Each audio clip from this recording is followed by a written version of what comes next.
I never imagined my life would unravel into something that felt like a cruel soap opera. For 5 years, I thought my marriage to Rachel was grounded in trust and loyalty, the kind of quiet love people admire from the outside. And Eric, my cousin, was closer than a brother. We grew up side by side, shared secrets, and carried a bond one believed was unshakable. That's why the night I found them together cut me in two. One wound from my wife, another from the man I'd trusted like blood. I had been pouring myself into extra work hours, secretly saving for a trip I planned to surprise Rachel with, something to remind her she mattered to me. That evening, I clocked out early, excited to come home and bridge whatever distance had quietly built between us.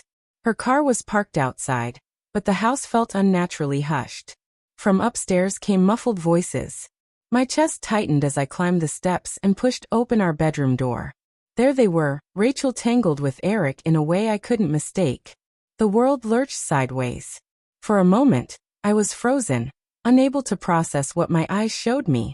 Rachel fumbled for a sheet, babbling that it wasn't what it looked like. Eric stuttered an apology, thin and useless against the weight of the moment. Fury took hold. I hit him once, clean and hard, a sharp crack in the silence.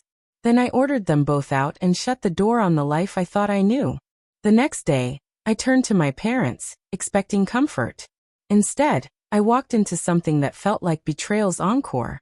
Rachel and Eric were already there, sitting on the couch as if they were children caught doing something wrong, but still hoping to be forgiven. My father urged me to let it go, reminding me that family sticks together. My mother whispered that marriages endure mistakes. They asked me to forgive. They wanted me to absorb the pain, to let everyone else off the hook.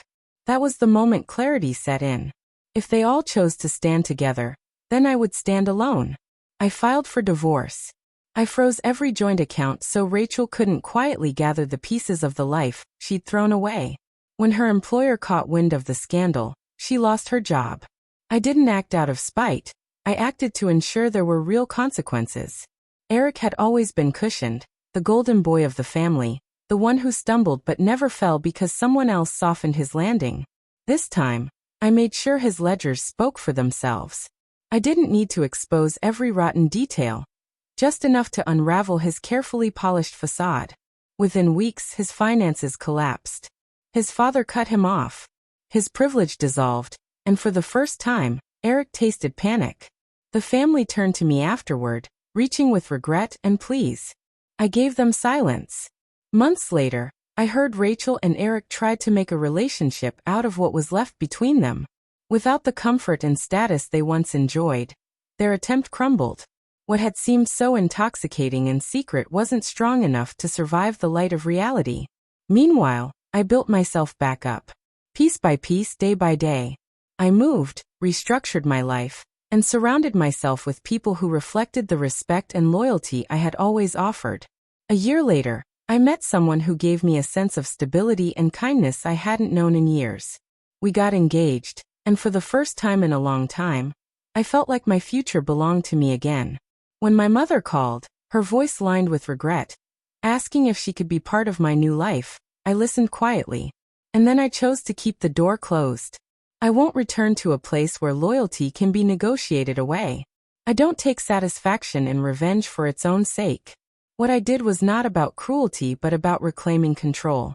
My finances, my future, my peace, those are mine to protect.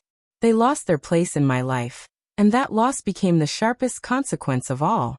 Betrayal taught me something that no comfort ever could. Trust is fragile, and once broken, it redraws the map of your life. But walking away also taught me to value myself and to choose carefully who deserves to sit at my table. I rebuilt. I learned to love again. And I no longer let someone else's failures define my worth.